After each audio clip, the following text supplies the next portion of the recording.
porque elas ainda não desenvolveram uma maturidade, um pensamento, um raciocínio lógico para poder escolher entre o bem e o mal. Sim, essa fala do Gabriel é uma fala que a gente vê vários embates sobre crianças são salvas, um bebê é salvo, 2 anos, 4 anos. Bom, eu tenho crianças em casa. A minha filha de 6, eu acho que ela já saca as coisas. Ela tem uma percepção de maldade já, mas a de 2 não. A de 2 não tem.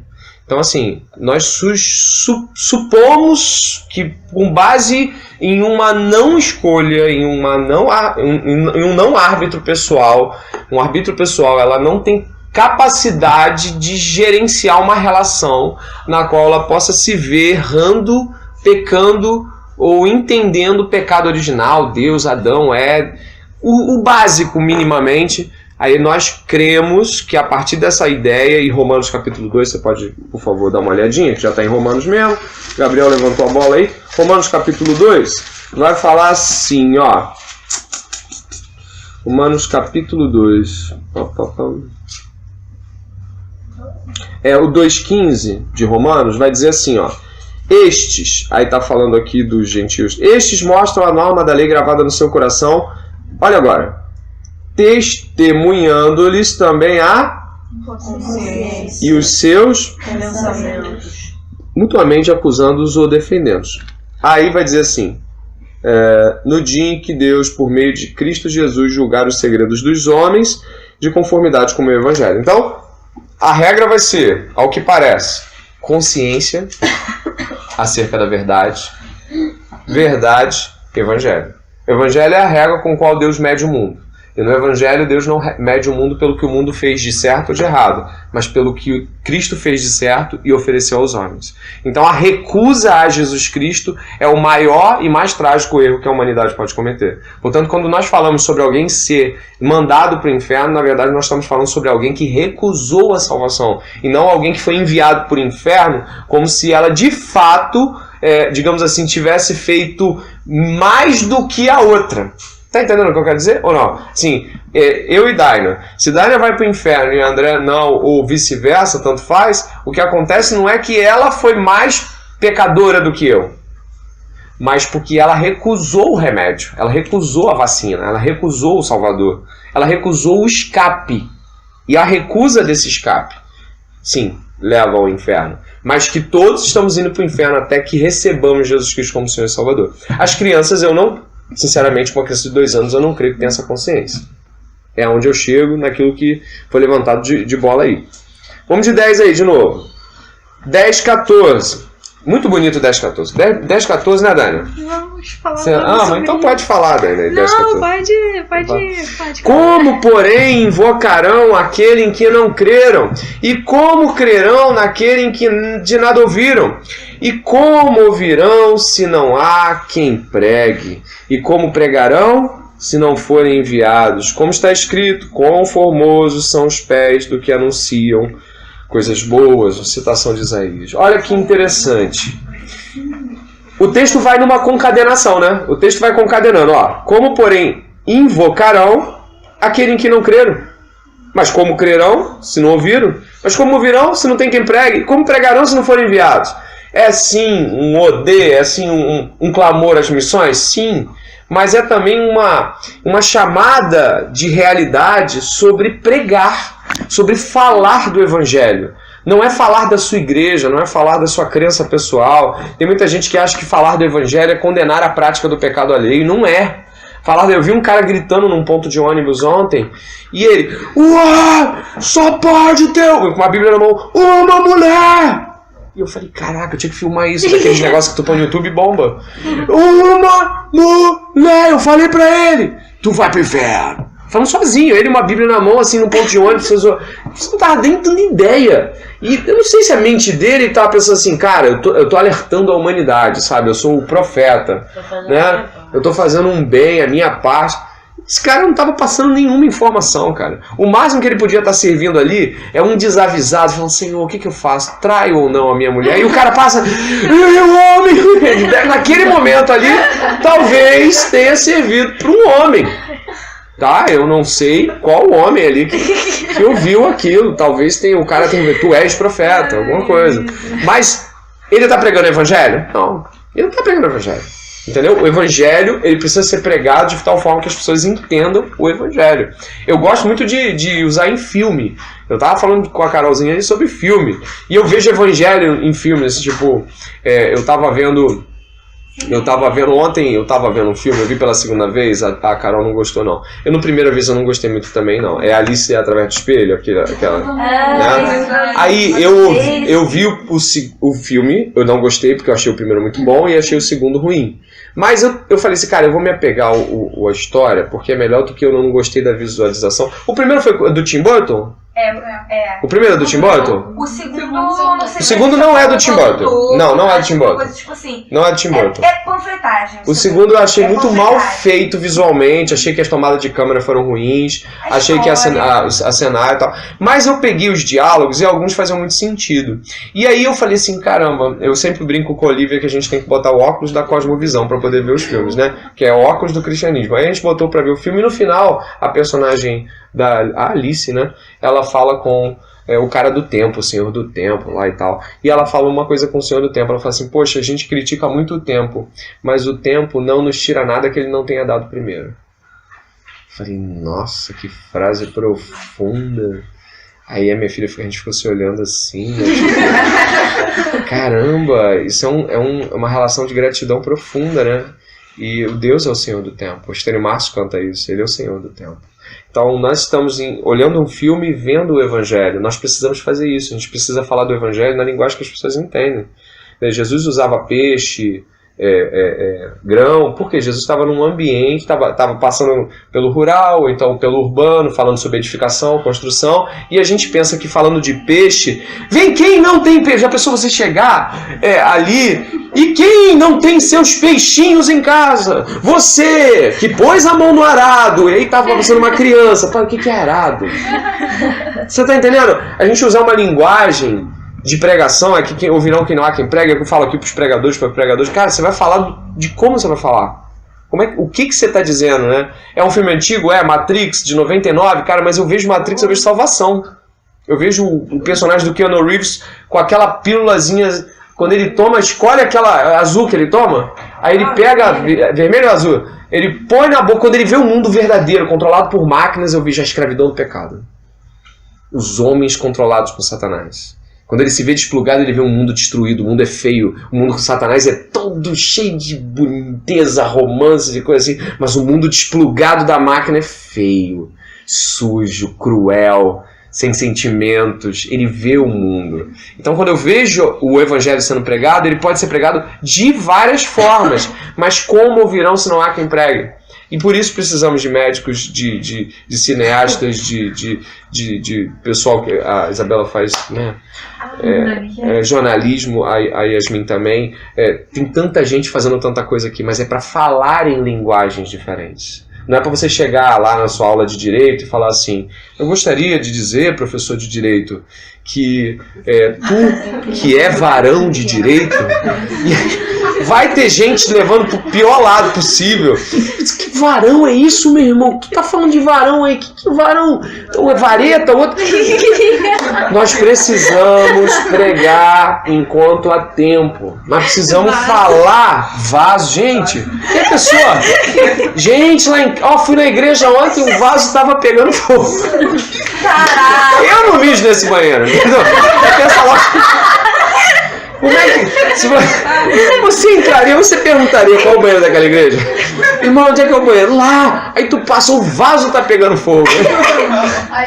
Gente, não dá. Vaso não dá. Tu fala vaso, né? Vaso não dá, gente. Mas, pessoal, em minha defesa, eu só uso vaso no contexto da minha igreja. Aqui também.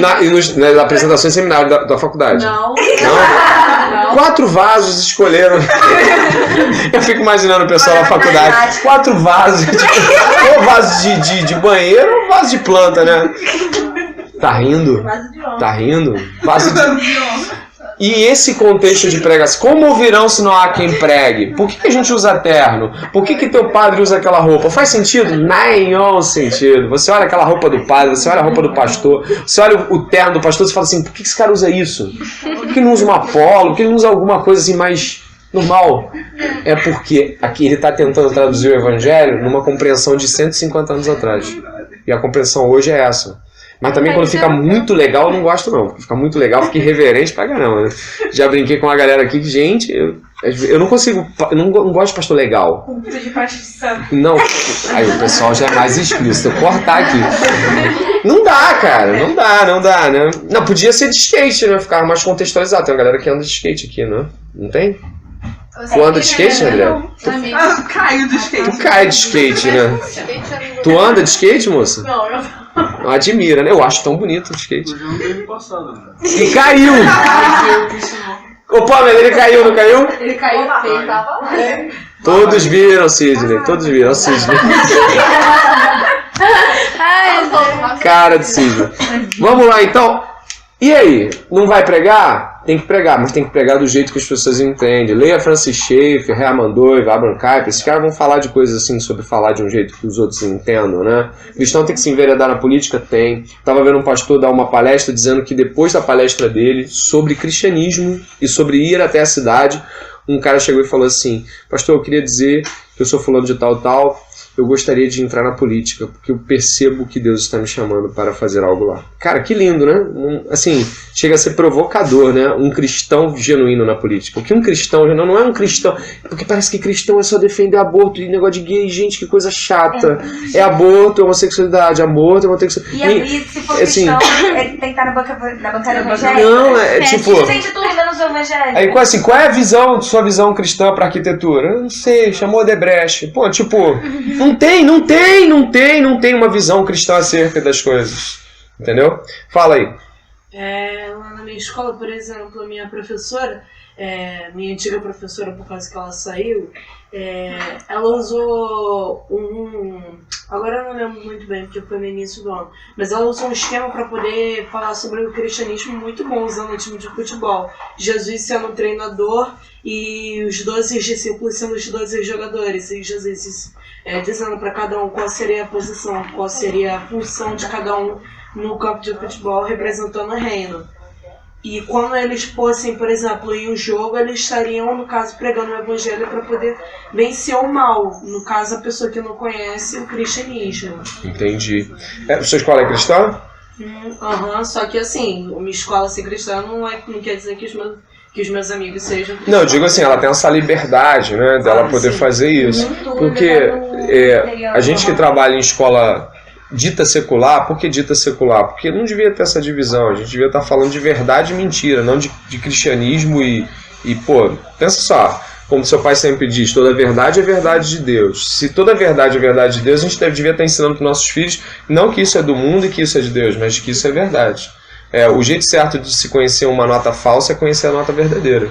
Porque só quem conhece a nota verdadeira consegue diagnosticar a falsa. Portanto, o nosso problema em dividir as coisas, às vezes, é assim. Por exemplo, eu sou um professor, dou aula para eles dois, já dei aula para outros aqui, e dou aula para o Cleuber. E a gente pensar assim, em termos de sala de aula, o meu fazer não é diferente dos outros professores. Eu faço o meu trabalho. Só que o meu trabalho não pode ser desconectado daquilo que eu creio. É uma pregação sim também. Eu prego com a minha vida também dentro do meu trabalho. Que nem esse trabalho, né, da entrevista que tu deu. Você acabou de falar comigo ela me entrevistou sobre uma questão sobre família. E, gente, o problema é família cristã. Pensa comigo, cara. Quando você vai até o bosque, você acha que é uma árvore cristã? Tem uma placa, árvore cristã. Então, gente, não é família cristã, é família. A gente tem que parar de pensar em termos assim, gente, vamos andar numa rua cristã? Pensando comigo, quem falou isso foi até o Bono do YouTube, ele é cristão. Ele falou assim, a gente tem que parar de fazer música cristã e tem que fazer música boa com aquilo que acredita. André, a mesma questão do Fechou. conhecimento, né? Porque, por exemplo, a Sarah e o Jonathan Edwards, eles estudaram em Yale, que é uma universidade super conceituada. Spoiler, Daina. Já li, não tem olha só. nojenta. Aí, Rebola o ombro, eu vou te contar da ela rebola o ombro. Vou te contar da Ellen Rosevere. Aí, já tô lendo. Mas fala do assunto. Foco. Caraca! Chegando no nível da Yasmin se estressar porque... Gente, beleza. Aí, gente, tipo, e o pai da Sarah Edwards, ele foi um dos reitores de Yale. Nossa. E um cara piedosíssimo, era um pastor. O Jonathan Edwards, ele foi substituir o irmão da Sarah, que tinha falecido, na reitoria de Princeton. Uhum. E, tipo, é fundamental até hoje essas universidades. Não é, uma universidade cristã, não, é uma universidade conceituadíssima no mundo todo. Sim. Então, isso que você falou me lembrou bem que isso. A gente não fazer um fórum para falar de sexualidade e fazer... claro, a gente tem a igreja, nosso contexto de igreja, isso é normal, a gente falar sobre sexualidade cristã num contexto de igreja, usar essa terminologia, você tá entendendo? Sexualidade cristã, porque a gente tá com os irmãos e tal, a gente usa esse contexto. Mas quando a gente tá falando de sexualidade e a gente dicotomiza as coisas... É muito complicado, André, algo que eu lembro que me deixou impressionada, encantada, foi um fórum que eu fui na Unigran Rio, no início do ano, sobre Tolkien e Lewis. E tipo assim, Tolkien e Lewis. Quem falou isso? Papando, né? Tolkien e Lewis. E tipo, cara, aquilo ali, eu fiquei babando vendo aquilo ali. Porque não era cristão nem era secular. Era um fórum sobre literatura. Tolkien e Lewis. E ali tinha gente que era cristã, que não era. O cristianismo era citado abertamente, com toda a sinceridade do cristianismo. Não tinha aquele negócio de acreditar no cristianismo, não. Tinha gente cristã ali, tinha gente não cristã ali. E se falava de cristianismo e de literatura porque estava amplamente ligado, porque simplesmente a literatura do Lewis e do Tolkien são boas. Crônicas de Narnia e Senhor dos Anéis são a base da literatura de fantasia, e não tem como você falar dele sem falar do cristianismo.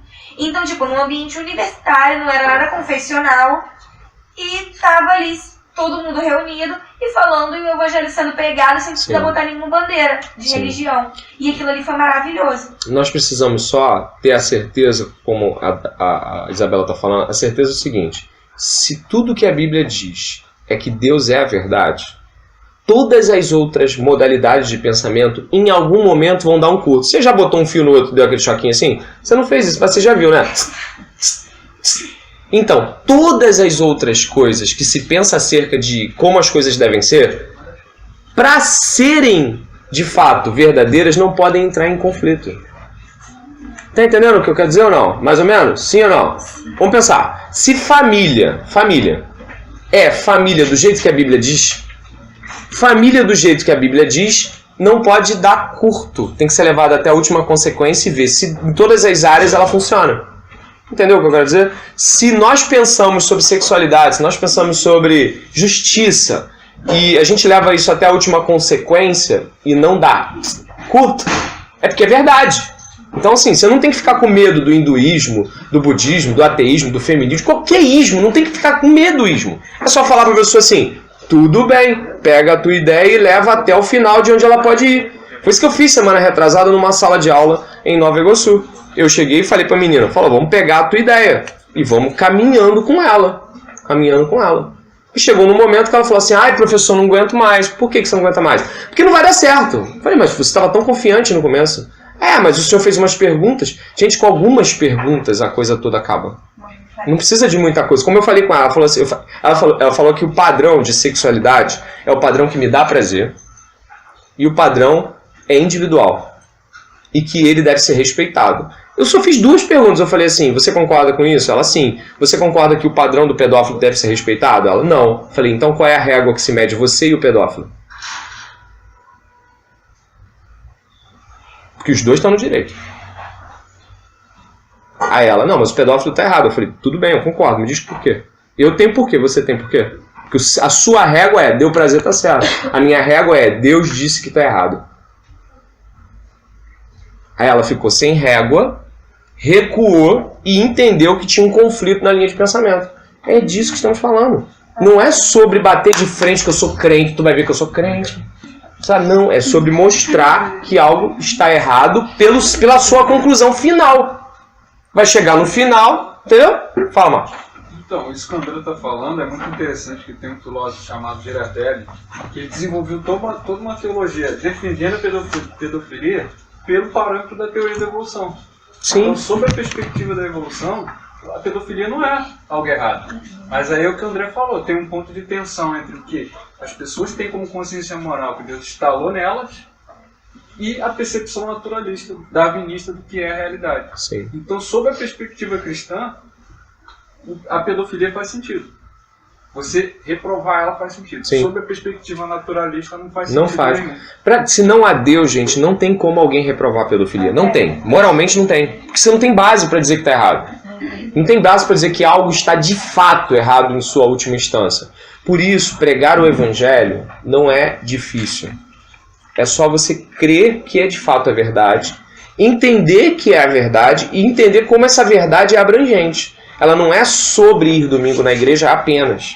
É sobre, de fato, como as coisas devem caminhar. E como Deus criou as coisas. Porque quando pensamos em um Deus que criou, pensamos num Deus que deu propósito. E se há criação e há propósito, de fato, como eu falei para uma turma ontem, eu falei assim, olha, o que gerou o iluminismo, a Revolução Industrial e o mundo moderno foi a Reforma Protestante. Porque ela nos proporcionou estarmos em escolas e ler. Ninguém sabia ler. Foi a Reforma Protestante que deu isso. Foi um monge beneditino. Os direitos da mulher. Os direitos da mulher, o direito do gay, o direito à igualdade. Quem proporcionou tudo isso foi a raiz cristã de moralidade e igualdade. Não foi o pensamento secular. Portanto, quando alguém fala sobre certo e errado, ela tem que pensar de que a Bíblia ditou certo e errado para que essas plataformas pudessem pleitear os seus direitos individuais. Entendeu? Mas acho que a gente tem que dar uma passada, né? Porque senão a gente não chega, né? Eu acho que não chega, gente. Desculpa. Lembrando dois exemplos também. O que seria aí de Holanda e Genebra se a gente não tivesse dois teólogos em cada lugar? Ali, um em cada lugar. Sim, a Holanda é o segundo ou primeiro país mais honesto do mundo. E a honestidade da Holanda, Agora ela se dá tá pela... um pouco caminhando, um pouco que começaram a abrir mão. Vermelha, Isso aí. esse tipo de coisa. Abrindo mão da moral cristã para vivenciar outro tipo de Deixa eu relação. só dar Então, um exemplozinho rapidinho. É que você falou aqui, eu me lembrei agora do Frederic Bastiat, porque ele escreveu um livro chamado A Lei. Foi escrito no século XIX, e as teorias de Marx ainda estavam sendo divulgadas, e o livro é super atual. Se você for ler hoje, é super atual. Mas como ele começa o livro? Deus nos deu a vida. Quando Deus criou Adão, ele determinou que a gente deveria fazer isso, isso e isso com nossa vida. E daí é que ele vai destrinchando, ele tira disso, do Gênesis 1, do mandato cultural, e ele vai tirando disso, do que Deus ordenou, as ordens. Que tipo assim, por quê? Deus mandou a gente fazer isso com as nossas vidas, o governo não pode escolher ninguém, e daí, mas tudo se originou ali na Bíblia. Tipo, é fantástico. Uma parada que uma vez deu esse insight, assim, foi que, por exemplo, a galera falando, a gente precisa de movimento disso, movimento daquilo, as minorias, papapá, porque quem vai defender, então, essas pessoas, quando se argumenta com cristãos, né? Cara, pra você defender o direito dessas pessoas, basta você ver o seguinte, a Bíblia defende isso? Se não defende, é porque não tá certo. Então, e se defende, você então não precisa de movimento nenhum pra defender isso. Tem uma coisa interessante, você falou Gênesis, né? Eu lembrei de Gênesis 3, quando a queda do homem, me chama muita atenção Gênesis 3, porque fala assim, Deus chega para Adão e começa uma sequência de ordens diretas. Fala assim, porque você fez isso, a terra é amaldiçoada, e do suor do teu rosto comerás o teu pão. Olha que interessante, proíbe ele roubar. Porque quando ele fala que é do suor do rosto dele, é porque ele não pegar do suor do rosto do outro. Fala para Eva assim, o teu desejo será para o teu marido, e ele te governará. Dá uma condição, porque ele sabia que havia adultério, porque a raça humana ia se diluir. Então Deus foi dando uma série de ordens restritivas ali em segundos. Tipo assim, ele vai te governar. Por quê? Porque vocês têm que ter um parâmetro de ordem. Então eu falo com ele, ele fala com você, a gente se fala. Aí mais à frente um pouquinho vai falar, Eva, você vai ter dores agravadas, mas eu vou te dar o privilégio de que do teu útero vai vir o Messias. Então, em segundos Deus ordena o checkmate do que vai ser. Aí tu tira isso. Vai ler Rousseau. Vai ler Rousseau. Rousseau vai dizer que ninguém tem nada errado ou pecado ou maldade anterior a si mesmo. Então o homem é neutro. Aí tem Revolução Francesa. Logo em seguida, né? O pessoal lê Rousseau e fez a Revolução Francesa. Morte, morte, morte, morte, morte, guilhotina, morte, morte. Que creu naquela teologia de Rousseau. Tirou a igreja também. Tirou a igreja, afastou o cristianismo. Descristianização, né? Fala. Não, se não der tempo eu não falo. Não, mas tem que dar tempo. Não, eu quero voltar, no caso, ao texto que a gente estava Sobre pregação, 14, 15. sobre pregação. A primeira frase usada a primeira pergunta que ele faz é: como invocarão aqueles em quem não creram? Achei interessante que eu li os comentários de John Stott, que você me recomendou, e eu achei interessante que esse creram, esse creis, enfim, ele só é citado uma vez nas cartas de Paulo, e no Evangelho de João é citado muitas vezes, mas esse creis quer dizer uma crença salvífica, ou seja, a única vez nas cartas que é citado, nas cartas de Paulo, uma fé salvífica, uma crença salvífica é nessa frase. Eu achei interessante. Outra coisa também: e como crerão naqueles de quem não ouviram falar? Não se refere à mensagem que o cara, né, o evangelista vai levar, mas sim sobre o próprio orador, sobre a própria pessoa, quem se refere a ele. E como virão se não há quem pregue? Eu achei isso muito legal, muito. A palavra no grego é querissou, alguma coisa assim. Você pode me corrigir se eu estiver errada. Aí a palavra? Calma aí. É querisso. Querisso. Eu achei muito interessante que isso quer dizer arauto. Isso no grego quer dizer arauto. O arauto, não sei se vocês sabem, ele era aquele que ia pra praça pública e dava as notícias do rei, enfim, os novos decretos, tudo isso. Era uma função do arauto. E por último, que eu vou traçar um paralelo com aquilo que eu falei no início sobre Paulo ser o apóstolo dos gentios. E em quarto lugar, como crerão se não forem enviados? Essa palavra de pregarão, como irão, você sabe traduzir, dizer? Apostelo. Que ele está se referindo a ele mesmo. E como pregarão se não forem enviados? Ele está se referindo, esses enviados quer dizer apóstolos. Como eles vão ouvir se os apóstolos não são enviados? Ou seja, eu falei no início que o desejo de Paulo era passar por Roma para que depois ele fosse para a Espanha. Ou seja, ele estava se referindo a ele mesmo. Como é que eu vou ser enviado se ninguém me envia? Eu preciso de pessoas que me enviem. Interessante. Então, eu achei, ele se refere aos apóstolos e ele se refere aos missionários, evangelistas.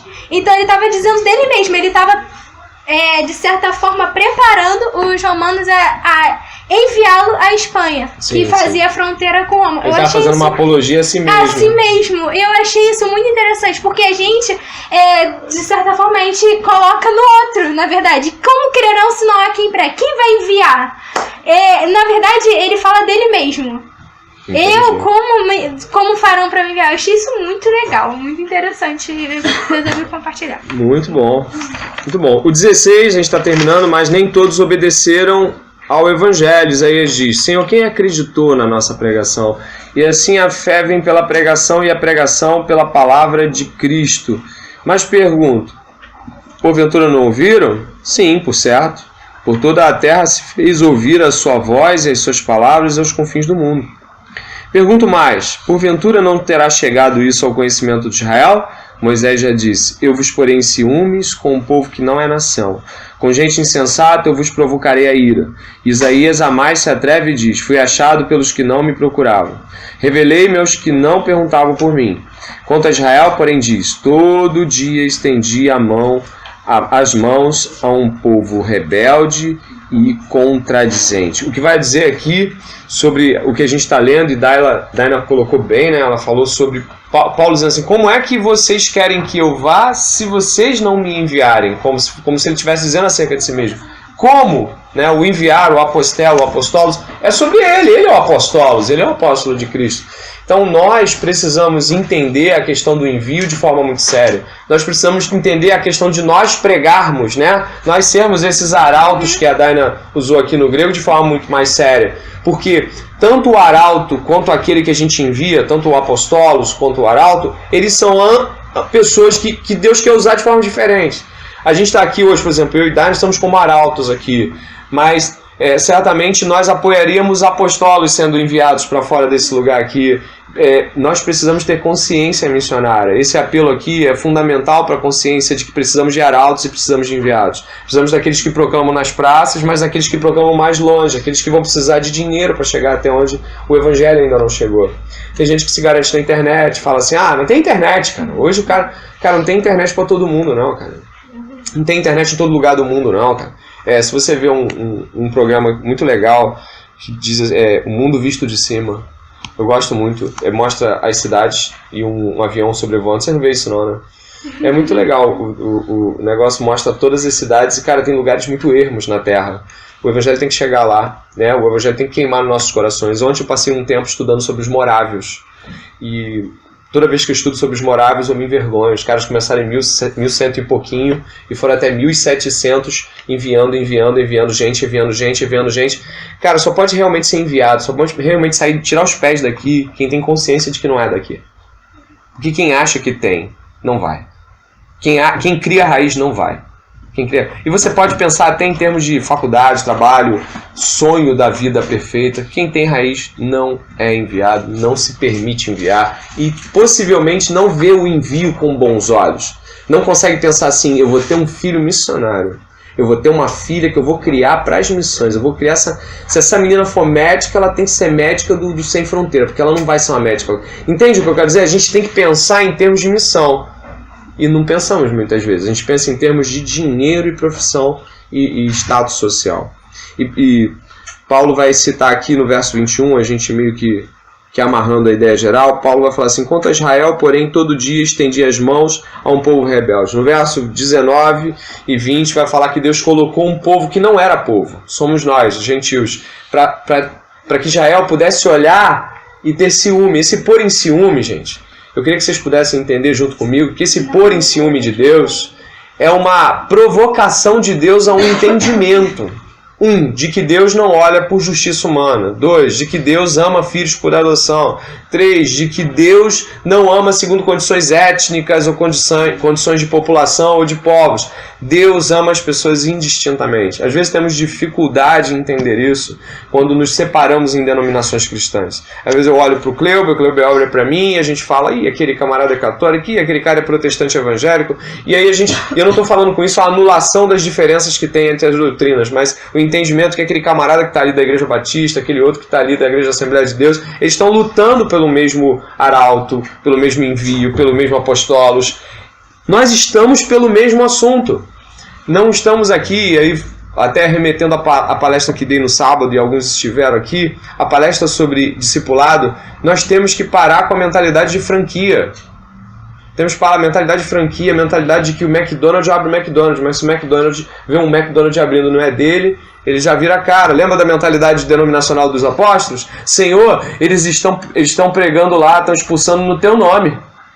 Os caras estavam chateados, tipo assim, monopólio Jesus aqui, deixa aqui. Vocês lembram dessa cena? É uma cena, aí Jesus falou assim, os caras lá. Quem não é por mim, contra mim. Mas e se somos por ele? Somos juntos, só uma igreja. Né? E aí usando a Santa Igreja Católica Universal, a única igreja é a igreja de Jesus Cristo, é a única igreja.